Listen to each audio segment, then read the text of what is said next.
ओम गण गणपते नमः। अपने इष्टदेव, गुरुजन, अपने मित्रजन और शुभेच्छुओं को नमन करते हुए वरुण एस्ट्रो सेंटर पे आपका स्वागत है। हम दैनिक पंचांग लेकर आए हैं। इसकी प्रस्तुति हम बराबर करते आए हैं पिछले दिनों से, और आपके सुझाव के अनुसार इसमें कुछ न कुछ बराबर नयापन ला रहे हैं और पंचांग को बेहतर प्रस्तुति करने के लिए हम कृत संकल्प हैं। तो चलिए, पंचांग में क्या क्या आज की प्रस्तुति है यह आपके से परिचय करा दें। तो सबसे पहले पंचांग के पांचों अंग जो होते हैं उनके बारे में पहली प्रस्तुति होगी है। दूसरी प्रस्तुति मुहूर्त, शुभ और अशुभ मुहूर्त से संबंधित है। तीसरी प्रस्तुति हमारी ग्रहों के गोचर की स्थिति है कि आज विभिन्न ग्रह कहाँ पर गोचर कर रहे हैं, किस नक्षत्र में हैं, उनका सार क्या है, आदि आदि।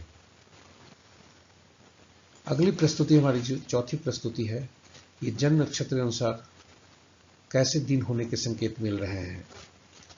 यह किसी भी व्यक्ति के चंद्रमा जिस नक्षत्र में होते हैं जन्म कुंडली में, उनके नक्षत्र के अनुसार और उनके नक्षत्र स्वामी के अनुसार यह दिन देखा जाता है। तो जो संकेत मिल रहे हैं, जिसे तारा बल भी बोलते हैं, वह यह प्रस्तुति है। अगली प्रस्तुति हमारी चौघड़िया ज्योतिष पर है। जो पिछले 4 अंग प्रस्तुति को से संबंध रखते हैं या जो इनकी जानकारी है कि आज का दिन कैसा होगा, हमारे लिए कैसा दिन है, उनके लिए भी सूक्ष्म चौघड़िया किसी समय को करने के लिए कौन सा चौघड़िया उपयुक्त होगा, कौन सा काल उपयुक्त होगा, कौन सा अवधि उपयुक्त होगी, ये सारी चीज चौघड़िया ज्योतिष के अंतर्गत है। किंतु चौघड़िया ज्योतिष उसके लिए भी उपयोगी है जिनके पास अपना जन्म विवरण नहीं है, जन्म नक्षत्र नहीं है, वे नहीं देख सकते कि मेरा जन्म नक्षत्र कौन सा है, जन्म कुंडली नहीं बना है, तो ऐसी स्थिति में भी चौघड़िया ज्योतिष उपयोगी होता है। तो अगली प्रस्तुति जो नई प्रस्तुति है वह भी लेकर के आपके सुझाव के अनुसार आए हैं कि अंक शास्त्र क्या संकेत कर रहे हैं आज के दिन के बारे में। यह आपके मूलांक से संबंधित है, जो कि जन्म तारीख के अंकों को जोड़कर एकल अंक बनाकर 1 से 9 तक किया है, उसके अनुसार कैसे दिन रहने के संकेत हैं। तो ये हमारी प्रस्तुति है। मेरा प्रयास है कि सही डेटा के साथ आपके पास यह प्रस्तुत रहे और बराबर प्रयास रह रहा है कि इसमें कुछ नयापन रहे और आपका सुझाव इसमें बहुत कारगर होता है, बहुत काम कर रहा है।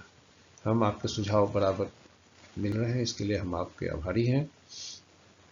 आप हमारे वीडियो को सुन रहे हैं, यह भी हमारे लिए गर्व की बात है और इसलिए आपसे मेरा मनोबल बढ़ रहा है और इसके कारण हम कुछ नया छोटा छोटा वीडियो लाने का प्रयास कर रहे हैं जो आपके लिए और उपयोगी हो सकता है।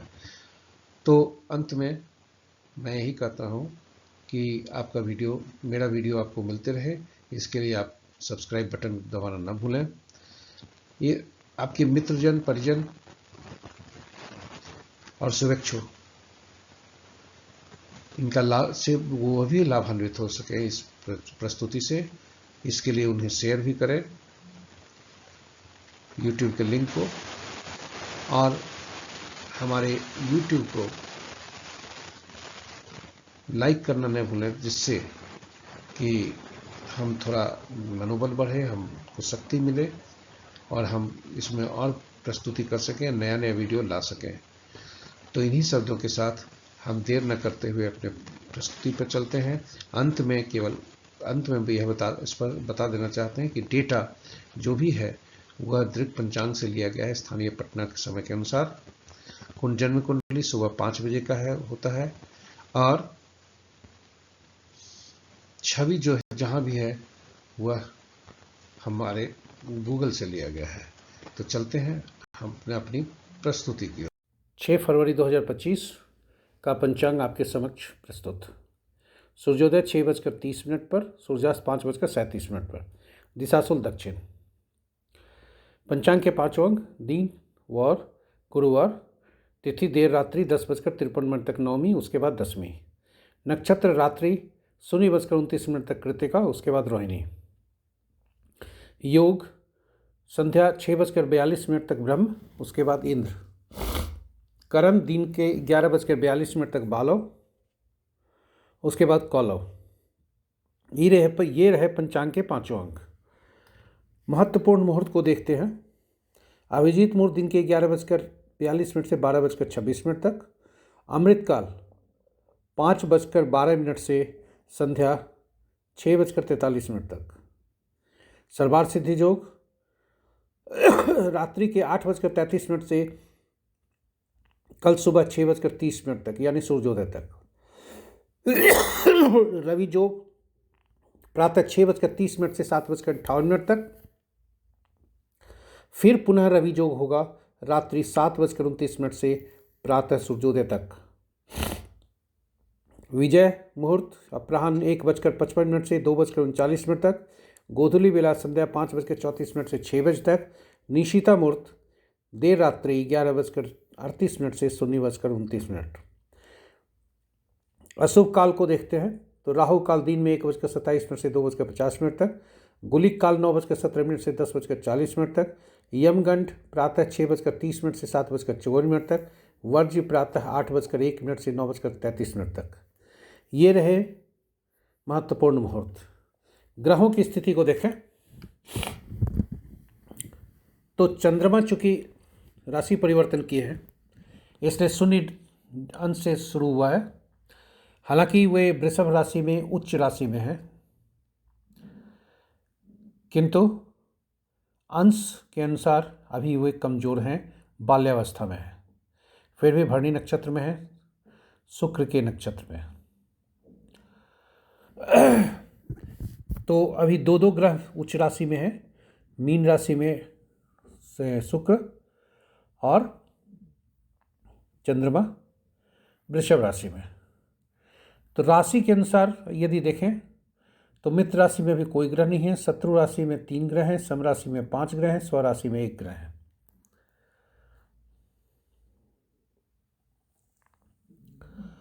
और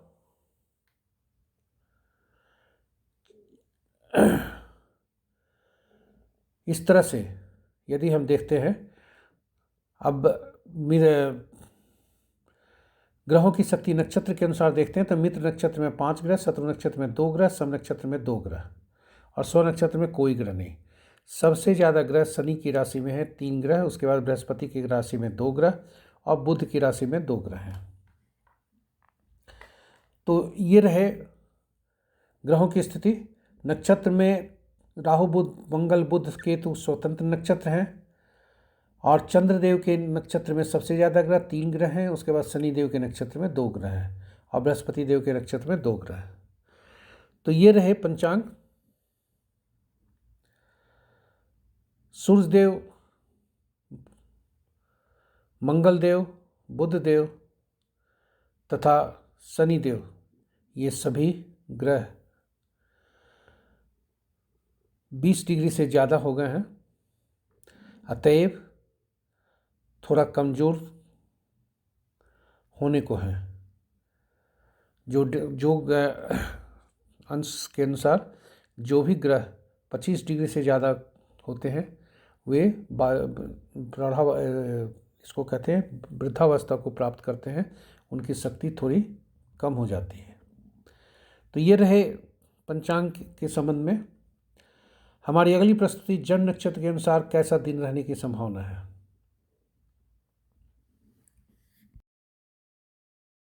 दैनिक पंचांग की दूसरी प्रस्तुति। जन्म नक्षत्र के अनुसार क्या संकेत मिल रहे हैं आज के दिन के शुभता के, यह हम जन्म पत्रिका में चंद्रमा जिस नक्षत्र में होते हैं उसके नक्षत्र स्वामी के अनुसार देखते हैं या उस नक्षत्र के अनुसार भी देखते हैं। चूंकि 27 नक्षत्र होते हैं और 9 ग्रह हैं, इसलिए सभी प्रत्येक 3 नक्षत्रों को एक एक ग्रह का स्वामित्व दिया गया है, या कहें सभी ग्रह को 3-3 नक्षत्रों का स्वामित्व प्राप्त है। जैसे उदाहरण स्वरूप भरणी, पूर्वा फाल्गुनी, पूर्वा भद्रा, इनके स्वामी शुक्र बनते हैं। तो इसी क्रम में जन्म नक्षत्र से यदि देखा जाए तो जन्म नक्षत्र से दूसरा, चौथा, छठा, 8वां और 9वां ग्रह नक्षत्र शुभ फलदायी होते हैं। वहीं तीसरा, 5वां और 7वां वे पीड़ादायक होते हैं, अशुभ फलदायी होते हैं। चूंकि 0:29 तक कृतिका नक्षत्र है और उसके बाद रोहिणी है, इसलिए जो प्रस्तुति है वो 2 भागों में है। 0:29 तक आज किन किन लोगों के शुभ संकेत मिल रहे हैं दिन के, तो ऐसे जातक जिनका जन्म ऐसे नक्षत्र में हुआ हो जिनके स्वामी चंद्र, शुक्र, बृहस्पति, बुध, मंगल बनते हों, उनके लिए इस दिन शुभता के संकेत हैं। वहीं ऐसे लोग जिनका जन्म राहु, शनि, केतु के नक्षत्र में हुआ हो, उनके लिए थोड़ा सावधानी रखने की जरूरत है। और सामान्य दिन के संकेत मिल रहे हैं सूर्य के नक्षत्र में जन्मे व्यक्ति के लिए। वहीं 0:29 यानी मध्य रात्रि के बाद और कल पूरे दिन शुभता के संकेत मिल रहे हैं तो ऐसे जातक के लिए जिनका जन्म नक्षत्र स्वामी मंगल, सूर्य, शनि, केतु, राहु बनते हों। वहीं बृहस्पति, बुध, शुक्र जिनके नक्षत्र स्वामी बनते हों, उनके लिए थोड़ा सावधान रहने की जरूरत है। और चंद्रमा जिनके नक्षत्र स्वामी बनते हैं, उनके लिए दिन सामान्य रहने की संभावना है। तो अब हम चलते हैं आगे की प्रस्तुति में, जो चौघड़िया ज्योतिष से संबंधित है। यह प्रस्तुति 2 भागों में है। पहला भाग में चौघड़िया के बारे में परिचय और उसके बाद चौघड़िया ज्योतिष की सारणी। तो चलते हैं अगली प्रस्तुति चौघड़िया ज्योतिष की ओर। चौघड़िया ज्योतिष में आपको ले जाने के पहले थोड़ा संक्षिप्त परिचय चौघड़िया ज्योतिष पर और इसकी उपयोगिता पर। हम विभिन्न कार्य के लिए मुहूर्त देखते हैं। उदाहरण स्वरूप सरकारी कार्य हो सकता है, यात्रा का उद्देश्य हो सकता है, शिक्षा हो सकता है, विद्या ग्रहण हो सकता है, कोई शुभ कार्य के लिए, धनोपार्जन आदि के लिए, विवाह आदि, अपने दुश्मन को परास्त करने के लिए आदि आदि। तो इस प्रकार सभी कार्यों के लिए अलग अलग ग्रहों से उनका संबंध जोड़ा जाता है और जोड़ा गया है। और हम सप्ताह में 7 दिन होते हैं, 7 दिन के स्वामी अलग अलग ग्रह हैं। उदाहरण स्वरूप रविवार के लिए सूर्यदेव, सोमवार के लिए चंद्रदेव, मंगलवार के लिए मंगलदेव। इसी क्रम में 7वां दिन हम शनिवार को पहुंचते हैं, शनिदेव। किंतु अब प्रश्न उठता है कि चौघड़िया में जो समय होता है, जो काल होता है, वह कैसे बांटा जाता है। तो विभिन्न कालों को की अवधि को विभिन्न चौघड़िया से उसको दर्शाया जाता है और हर चौघड़िया के लिए अलग अलग वार के स्वामी उनसे संबद्ध होते हैं। दिन सूर्योदय से सूर्यास्त तक 8 चौघड़िया होता है और रात्रि सूर्यास्त से सूर्योदय तक 8 चौघड़िया, किंतु दिन तो 7 ही है, तो इसलिए उसमें जो आरंभ का चौघड़िया होता है, चाहे दिन का या रात्रि का, वही दिन या रात्रि का के अंतिम का चौघड़िया वही होता है। इस प्रकार अगर कहा जाए कि हर चौघड़िया किसी न किसी कार्य के लिए उपयुक्त होता है, और हम नक्षत्र के अनुसार अगर देख लिए कि दिन शुभ है, तो चौघड़िया को जब अपने काम के लिए उस समय को अगर यदि प्रयोग में लाते हैं तो शुभता बढ़ जाती है। वहीं दिन अगर हमारा आज अच्छा संकेत नहीं मिल रहा है तो अशुभ चौघड़िया में हम थोड़ा सावधानी ज़्यादा रखेंगे। तो ये रहा चौघड़िया ज्योतिष का संक्षिप्त परिचय। दिन के चौघड़िया पर कभी कभी ऐसा भी होता है कि कुछ अधिव्याप्त स्थिति होती है, और वह व्याप्त स्थिति वार वेला, काल वेला आदि से ग्रसित जब भी होता है कोई चौघड़िया, तो उस चौघड़िया को उपयोग में नहीं लाने की सलाह दी जाती है। रात्रि का काल रात्रि जो बेला होता है, उस चौघड़िया को भी उपयोग में नहीं लाना चाहिए। तो ये छोटी सी संक्षिप्त परिचय चौघड़िया ज्योतिष पर। अब हम आपको ले चलते हैं चौघड़िया ज्योतिष का मुख्य प्रस्तुति पर। दैनिक पंचांग की चौथी प्रस्तुति, चौघड़िया ज्योतिष का दूसरा भाग।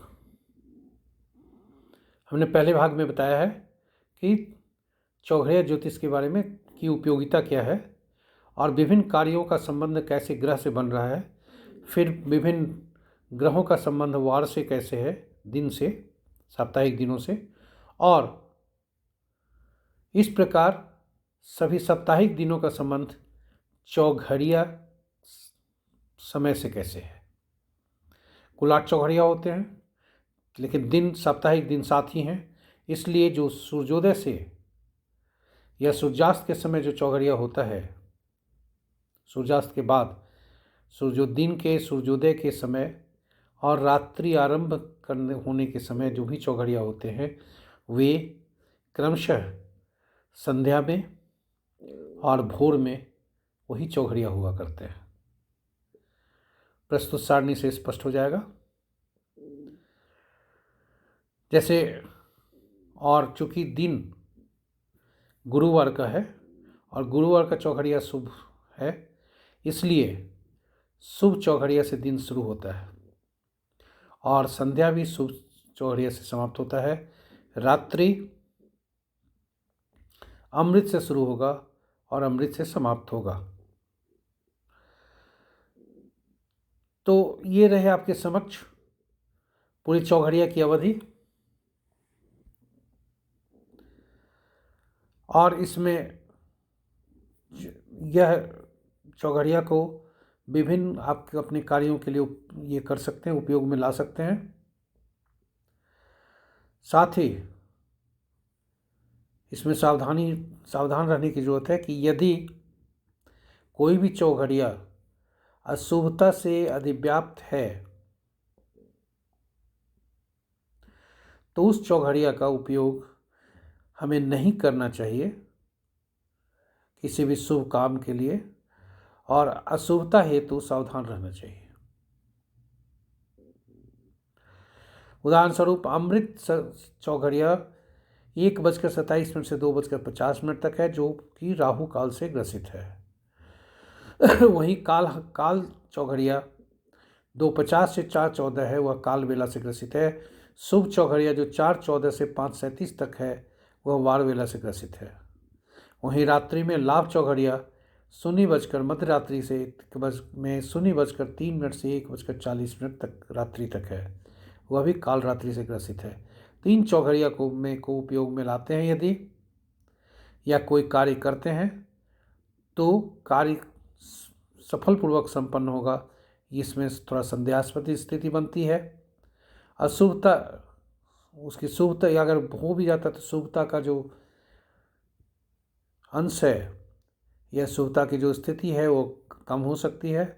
वहीं अशुभ स्थिति जो है काल आदि में, ये इन सब चौघड़िया में अशुभता की स्थिति और बढ़ सकती है। तो ये रहा चौघड़िया ज्योतिष। अब हम आगे आपको ले चलते हैं। अंक ज्योतिष के अनुसार आज कैसा दिन रहने की संभावना है, संकेत क्या मिल रहे हैं, तो चलते हैं अंक ज्योतिष के द्वारा। क्या अंक ज्योतिष क्या कह रहे हैं, अंक क्या बोल रहे हैं।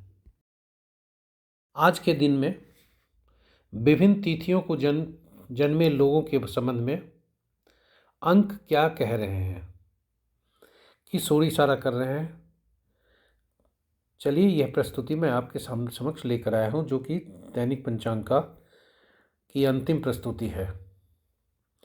आज का दिनांक 6 फरवरी 2025 होता है। अंक ज्योतिष में हमेशा यह याद रखना चाहिए कि हमें कोई भी अंक, जब एक से ज़्यादा अंक मिले तो उस सभी अंकों को जोड़कर एकल अंक बनाया जाता है। जैसे किसी का जन्म 19 तारीख को हुआ है तो 9 1 10 को जोड़कर 1 होगा, 28 तारीख को जन्म हुआ है तो 8 2 10 जोड़ करके 1 होगा। इसी क्रम में सभी अंकों के जो मूलांक होते हैं वह निकाला जाता है। 6 फरवरी 2025 का भाग्यांक 8 होता है, यानी 6 माह की तिथि 6, दिनांक 6 फरवरी 2 का अंक 2 हुआ, 6 2 8, और 2025 यानी 6 फरवरी 2025, 6 2 8 8 17, और 17 को एक अंक बनाते हैं तो 8 होता है। 8 अंक अपने आप में रहस्यमय अंक हुआ करता है, लिखने के तरीके से देखिए। और इसके स्वामी शनिदेव बनते हैं, जिनके बारे में, जिनके रहस्यों का पता करना थोड़ा मुश्किल होता है। तो चलते हैं विभिन्न मूलांक वालों के लिए कैसा दिन रहने की संभावना है। तो सावधानी जरूरी है, बी केयरफुल उन जातकों के लिए जिनका मूलांक 1 से लेकर 4 तक है, यानी 1 10 19 28 को जन्मे लोग 1 मूलांक वाले, स्वामी सूर्यदेव 2 11 20 29 तिथि वाले,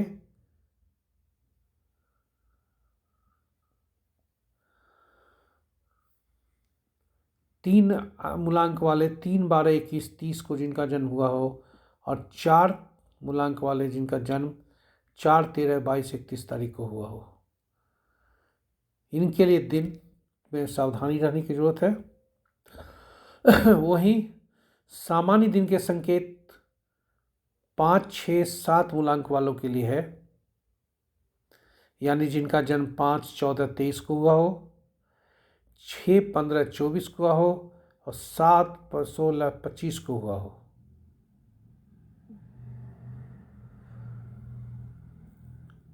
और 8 और 9 मूलांक वाले व्यक्ति के लिए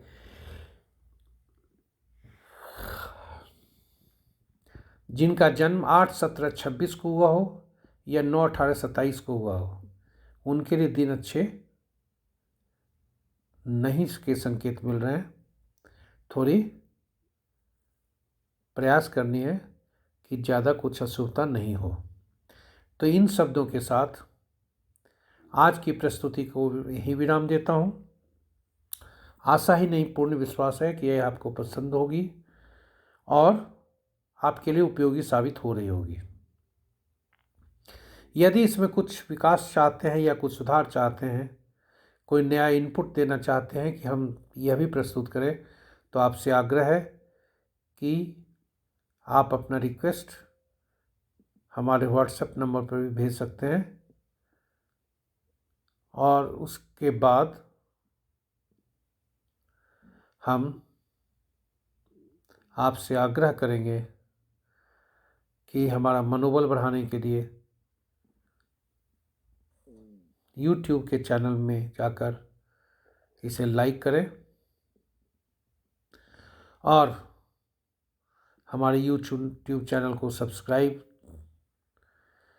में करें, बेल आइकॉन भी दबाएं ताकि आपको प्रस्तुति मिल सके, कि उसकी नोटिफिकेशन मिल सके और आप आराम से देख सके जहाँ भी आप रहते हो। अंत में आपसे आग्रह ही है कि अपने मित्रजनों, शुभचिंतकों आदि से इसको शेयर करें ताकि इसका भी लाभ उठा सके और सब्सक्राइब करना नहीं भूलें। इन्हीं शब्दों के साथ आपसे विदा लेता हूँ। गुरुवार का दिन है, विष्णु जो पालन करता है उनको नमन करते हुए और यह आशीष मांगता हूँ कि आप लोग सबका भला हो, कल्याण करें। जय विष्णुदेव, नमस्कार।